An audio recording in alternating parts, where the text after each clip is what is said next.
Welcome back to Your 1230, the only podcast where our guests tell their story with the help of 12 questions in just 30 minutes.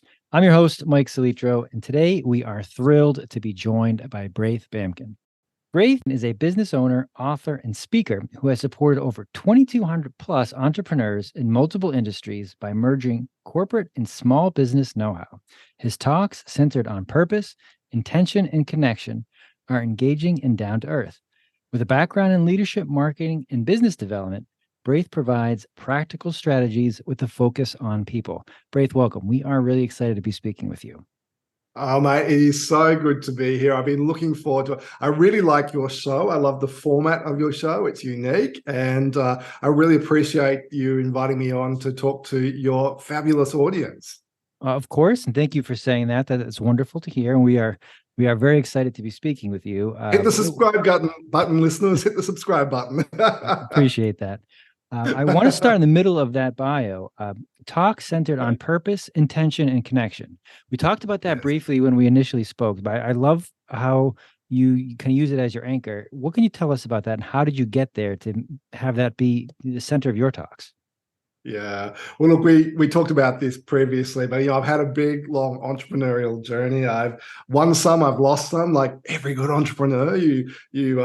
But hopefully you come out more on top than not. And I believe that I have. And one of the things that I've learned is when I work with people who are super, super successful, there's a formula that they seem to put in practice in their life that I'd rather just copy what successful people do than recreate it for myself. Right. And what I've seen is a lot of them have a really clear understanding of the purpose of their business and their life, which, old school language is visions. So we used to say, what's the vision of your business? What's the vision you have for your life? So today, I think the word that everyone uses is purposeful. And being really purposeful about what you're doing really drives how you do it, and that brings you to your intention. So what is the intention in your business? And that's the old school way of saying the mission. So the intention of getting through to your purpose, and then finally connection. It's all about your values and what's important to you. And I think when you have all of those three in balance, you really are able to make decisions a lot more easily, because as your audience will know, being an entrepreneur means you're dealing with challenges all the time. These come up all the time. That's just part of being an entrepreneur. But when you have a really solid foundation to base your decisions on, you can make decisions quickly without regret and move forward to the next thing that is effective in your daily life. So I love having that as a foundation to everything that I do.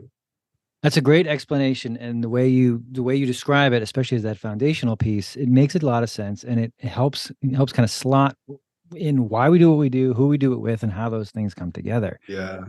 When you talk about working with entrepreneurs, is there anything that you see, either personality or background, that seems to be most common, or that you see successful entrepreneurs exhibit, whether through experience or kind of just natural talent?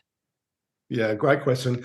For your audience that may not know me, I've been the executive director of BNI in Melbourne for over 10 years. And I started documenting all these things that I saw in really successful people about 4 years ago, because I wanted to hack how I could get there faster. And I have had the opportunity to hang out with a lot of really cool people. And one of the things that I saw, actually, I haven't mentioned this to you, so this isn't actually new, is they don't use the word busy, and they have a presence in their life that opens up possibility. And I've really been noticing this over the last couple of months in a much more aware way, because there's a lot of stuff going on. Australia is a year out of our really hard lockdown. So, it's getting back to business as normal. And some people are using the word busy and they wear it as a badge of honor. Whereas, I actually think it's the opposite. I think when you're a successful business person and you don't use that word, possibility can come to you, because the minute you say, I'm busy, what happens? You kind of like, oh, Mike's too busy to talk to me, therefore I won't come to him with this idea, this suggestion, this opportunity. So entrepreneurs literally shut down possibility when they use that badge of honor, busy, as a shield. And we all know that truly busy people are always open to opportunity. And if you have that tribe foundation that I talked about before, when opportunity comes to you, whether it's on mission for you or not, you use that as a foundation to answer that. If it's not, it's very easy to say, hey, look, great idea, but it's not right for me right now. And you haven't shut that person down. You've just really educated them in a very Pavlovian way that, yes, you can still come to me with opportunity, but this one's not right for me now. You keep saying I'm busy, busy, busy. You keep shutting down people. And what could you possibly have missed in your life? No, I could not agree more, and I'll even go a step further. I think being busy is just a terrible way to classify what's happening to you, what you're doing for many reasons. One, it does shut out the idea of adding something else. Mm. Two, most people are going to fill their time, and it's kind of a lazy way to describe it, and people Mm-hmm. don't want to hear it. And then lastly, there's probably a better way to do the things that you're doing. So instead of talking negatively about it, kind of looking at ways to better prioritize is probably a better way to do it. So I 100%. wholeheartedly agree. You mentioned there about though opportunities coming in front of us, and that is one thing, busy or not, that we all see. We have to kind of choose which ones to follow. Is there a way you found either in your career or working with the entrepreneurs that you have to evaluate opportunities to determine which ones make sense to follow and which ones, yes, make sense to follow, even if they don't work out? How to kind of balance those risks when they do come Mhm. across your desk? Well, you don't get, first of all, you don't get everyone right. So sometimes you say yes to opportunities and they're just not right.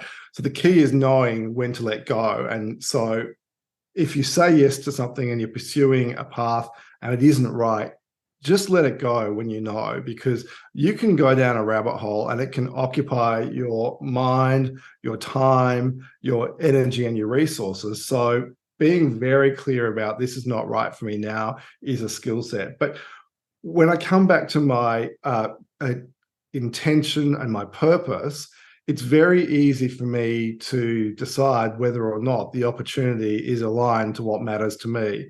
And if I feel that it's aligned to where I want to go, I will say yes to most things and I'll find a way to make it work for me. And I think that when you see entrepreneurs who are really successful, following that strategy, stuff comes up for them all the time. Opportunity comes up for them all the time. And like attracts like. So you start saying yes to aligned opportunities, more of those start coming to you. But if you're busy, in inverted commas, and you say no to everything, it's the same thing. Stuff is not going to come back to you. Yeah, exactly. And then I wrote down some notes here because I want to follow up with some excellent points. The ability to let it go once you realize that there was an opportunity that looked good at one point that may no longer be good, may not be what you thought you were saying yes to, or it just may not work out for other reasons, and not kind of falling into that sunk cost. I think that's another thing that really separates Mm. entrepreneurs who go further besides the natural abilities. I'm okay with the amount of time put in. I'm not going to stick with this for the sake of sticking with it, or we have this amount of time, this amount of energy kind of sunk in. So I think that's really important there, the ability to kind of walk away. Um, Working with, 2,200 plus entrepreneurs, you've Mm. seen a lot. Is there a story that comes to mind when you think of, I have not seen this before, but I'm glad that I took this project on, or I did not think this was going to work out and it worked out really well, or something along those lines? For me or for somebody else? You can choose. Well, I'll tell you about somebody that I know really well, and she's somebody that joined BNI when she was quite new in her business. And I saw her over the years. Let's call her Carol. It's not her name. So I saw Carol grow over time and become a really confident, successful woman. And out of that, what happened was the people saw that she was a contributor and she was a person that you could rely on, and she was there when you needed her. So people started offering her opportunities, and I saw her business grow really rapidly to the point now where she runs her original business fully under management, and she currently only operates a very small amount of time in that business. and now she's actually flying around the world. She's just come back from Paris from a keynote presentation where she was invited to come along and present. And people are flying her all around the world. Now, I do keynote speaking, and I can tell you, people have never invited me to fly across the world business class to present at their conferences yet. I'm not saying it will never happen, but yet. But I saw Carol. She's just such a contributor. She's always happy and she's always open to opportunity. And stuff came to her that really has changed her life. And we were just talking last week. I caught up with her last week and she was just saying, Braith, it's amazing how my life and my business has changed over the years. That's a very good story to illustrate a lot of what we've been talking about. Quickly changing gears here. You mentioned keynote speaking. Do you still walking up those stairs? Do you still feel any trepidation, any nervousness? What's it like now walking up first when you first did that? Everybody asks that question. And I think, well, the answer is yes, because I think the minute you stop feeling a little bit of angst about what you're doing, then I think you're too cocky, because really keynote presenting is sharing stories on a stage and you want to do a really great job. So there's always a level of angst. And one of my mentors in the keynote speaking world told me that she today, and she's been doing it for 30 plus years, still gets nervous before. And it's really because you want to do the best you possibly can for your client. Like when I came onto your show today, I wanted to really understand what your audience were wanting, because I really want to make sure that I can deliver for your audience, because as a servant leader, that's kind of how you roll. That's a good answer. And I think you're right that if you genuinely care about who you're speaking to, what your topic is going to be, so it's valuable to them, or that it's something that they can walk away with some actionable steps, you're going to have that feeling like, I want to do a good job for this group, and it's going to have that little bit of uncertainty. So well said. You mentioned BNI in Melbourne, and networking is something obviously that's been central to business for a long time. But as we have seen the proliferation of the ability to get virtual, we are on two different continents right now. We are on different days. We are bombarded with the opportunity to network. What are some do's, some don'ts, and perhaps some horror stories that you've seen over the last 10 years of running a group of that size? So the number one killer for generating business through referrals is expecting that people are going to give to you before you've demonstrated that you are worthy to receive. And in BNI, we call it givers gain. Other people would call it law of reciprocity.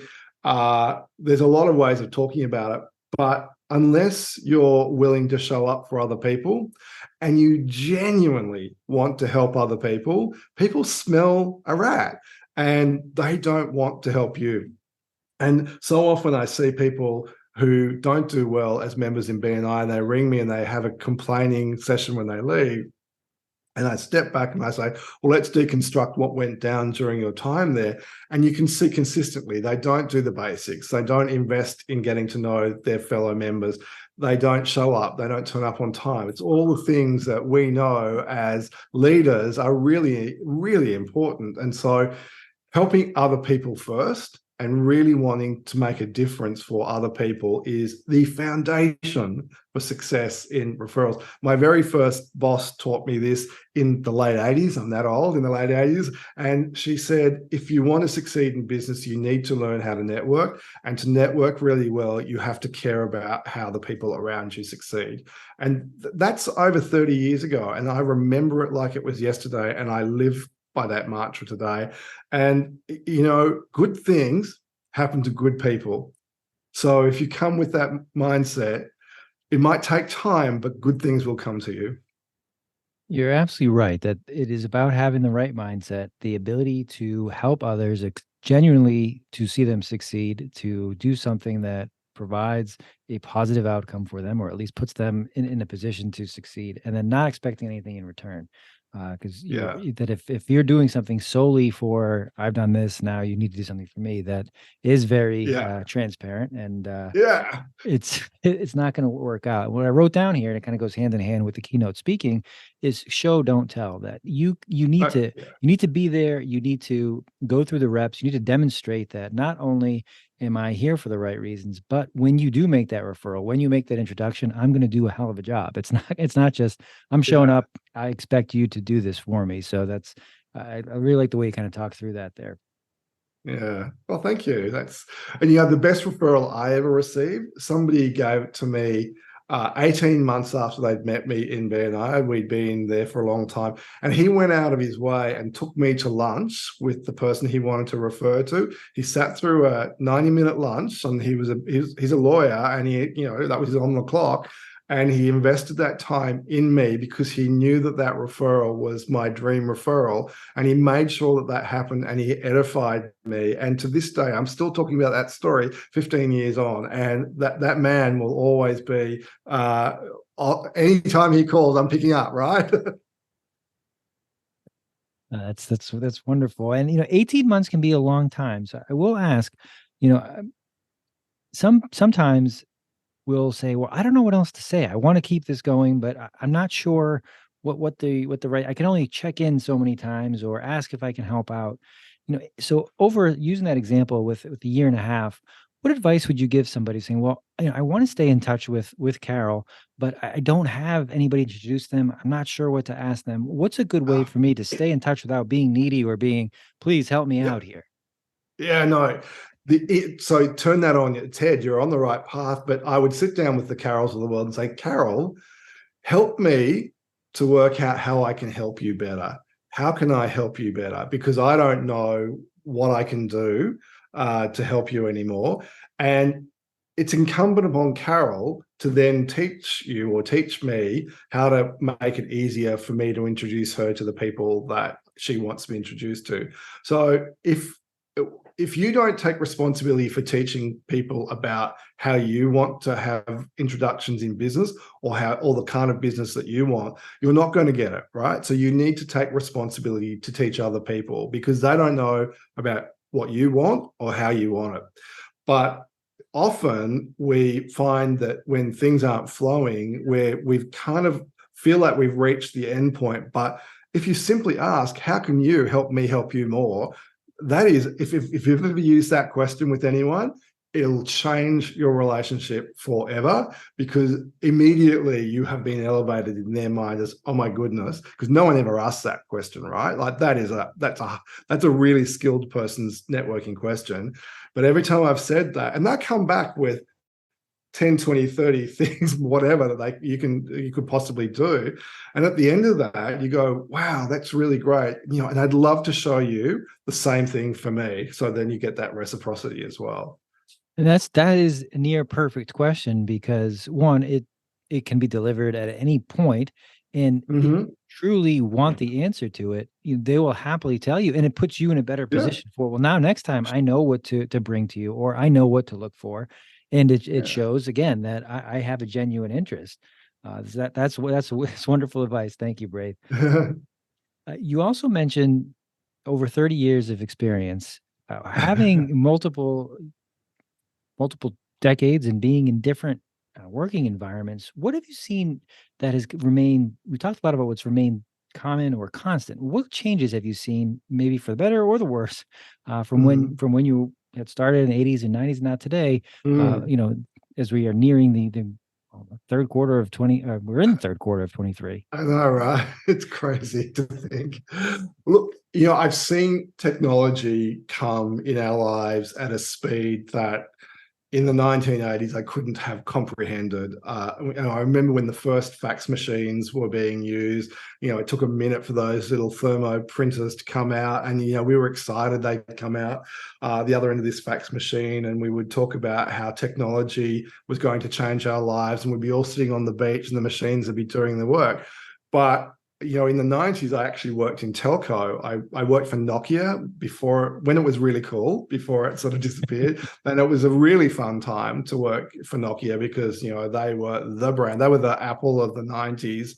And possibly even a bit of the early 2000s, and it was a very exciting time. And then I moved to a telco provider, to Orange 3, which is kind of, I guess, like I don't know, Sprint or something in America. And we were really fascinated by mobile telecommunications and the opportunities that would come. But what I have seen is that instead of the machines working for us, too often people are working for the machine. And I think that what I would say the most successful entrepreneurs do is they're very intentional about how they use technology. I love technology. I love it. I use tons of it. But it works for me, and I log out. I don't hang in social media for hours on end. I'm intentional when I go in there. I have a purpose. I have a job to do, and then I log out. I don't ever leave it log on. I have no notifications coming to my phone. I have my phone on silent when I'm working, because if I am having my blocks of time, I'm not being disturbed by anyone, not even my mum, So, although maybe mum might be the exception, but you really have to be very intentional about the way you use it. And I think today people are using technology and creating a level of anxiety in their lives that is unnecessary, because I think particularly younger people under the age of 35 have grown up in an era where tech is just part of their life, and the internet's part of their life. They don't know life before it. But you have to control it, because otherwise it can control you. And technology is a business tool. It is not the business. So when I see really successful people being very intentional about the way they use technology, it's amazing. In fact, I read a really interesting article recently about a young man who spent a day, he won a prize to spend a day with one of Australia's wealthiest billionaires, and he's a mining magnate, and he spent 24 hours with this guy, and he flew on his private jet. He went to meetings, and it was kind of like a mirroring, mentoring kind of thing. And this guy's name's Clive Palmer, and he noticed that Clive did not use the phone himself. People handed him a phone when he needed to talk. People handed him a laptop when he needed to use a laptop. Now, all of us don't have people handing us stuff, but I think the principle was really interesting. He said Clive would spend more time thinking about solutions than using technologies to find answers. So I thought that was really interesting. Two super points there. I'll start with the second one. The spending as much time, if not more, thinking about how we're going to act, or having some sort of preparation or plan, is very undervalued at this point, because we do, just going back to the busy talk, we are always running from task to task, and sometimes doing things without thinking or not thinking it through, and then doing things for the sake of it. So when you have the ability to be, tied at the first point, intentional with what we're doing, that helps with the execution and usually the result. But the intentional piece is what I wanted to bring up there, is that with technology specifically, but pretty much with a lot of what we're doing, if we're intentional with how we use it, as opposed to just letting it overrun the things that we're doing, again, our results, our target, much more likely to be hit. Yeah, 100%. In fact, just before I got on with you, I was using ChatGPT to craft an email that I wanted to write. And, I was in there for 3 or 4 minutes. I crafted the email. I was very clear with the instructions, and then I got out. I could have stayed in there and gone down a rabbit hole and done a whole lot more. But, I know that that's a tool that's serving me. So you've nailed it. You've got to just be very focused on what's important to you. And time out. Great leaders have time out to think. And I've seen that over and over again. Couldn't agree more. Couldn't agree more, Braith. We are coming up on time, so a few quick questions to wrap up here. What is next for you? So I'm that busy conversation. I'm actually writing a book. I've just been putting together the framework for that. So I'm writing that into a book, and I'm creating a keynote for that. So I'm super excited about that, because I've been talking about that a little bit more over the last couple of months, and it's really sparking people's interest. So I'm really a bit excited about that. So watch this space. So there'll be that book coming out hopefully later this year or early next year, and the keynote to go alongside of that. So that's a lot of fun. And of course, you can fly me anywhere in the world to deliver that keynote. Boston is looking good. We'll keep an eye out for both of those. If you do come to Boston, do so. And as we talked about, the nicer seasons weather-wise, that's the time to Yes. be here. Yes. If anyone's listening to this, or if someone's listening to only part of it, what is one thing you hope they get from our conversation tonight? To pause, to take pause in your life, and don't create a whirlwind of busy or crazy around you, because where you invest your energy, the universe notices that. If you're investing it in crazy and whirlwind, that's the state that you will be in. Well said. Well said. And I feel like I have jumped all over the place, but is there anything I didn't ask you tonight that I probably should have? Oh, no, I think you've covered it all, Mike. You've been a great interviewer. I'll take that. And Braith, where can our listeners find you if they want to learn more or to keep up on your book or your next keynote? Cool, thank you. So my website, braithbamkin.com, has buckets of free resources and stuff, so they can jump on there, or you can connect with me on LinkedIn. I have a really easy name, so no one else in the world has it. So you can just jump on LinkedIn and find me there. Awesome. So we will post those in the show notes. Braith, thank you for joining us. This has been a blast. Mate, thank you so much.